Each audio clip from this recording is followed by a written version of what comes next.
শুভ অপরাহ্ন বন্ধুগণ।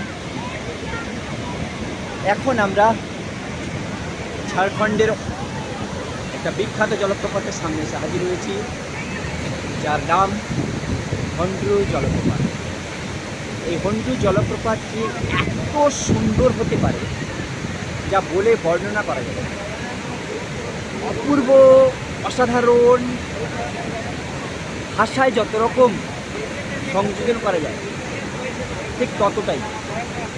অর্থাৎ আমরা এক কথায় বলতে পারি, এক কথায় ঠিক না, কবির ভাষায় বলতে পারি, নদী যতই যাক না সাগরে মিশে,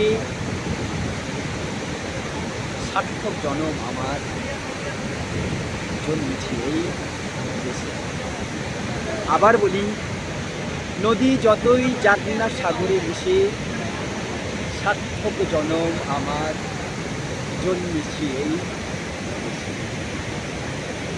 কি অসাধারণ বলে বোঝাতে পারবো না যে প্রাকৃতিক সৌন্দর্যের মাঝখানে, ঘন সবুজ অরণ্যের মাঝখানে এরকম একটা জলপ্রপাত দেখতে পাবো, যা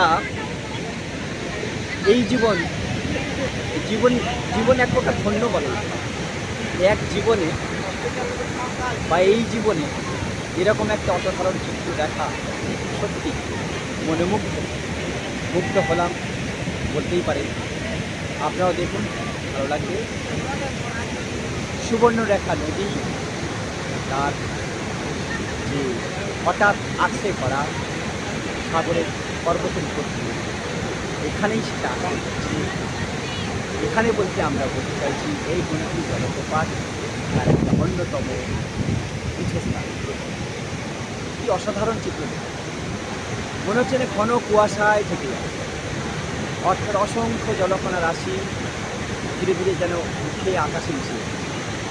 এই জিনিসটা এবার দেখাই, দেখলেই বুঝতে পারবে কীভাবে এখানে জলকণাগুলো আস্তে আস্তে আস্তে আস্তে মেঘের মতো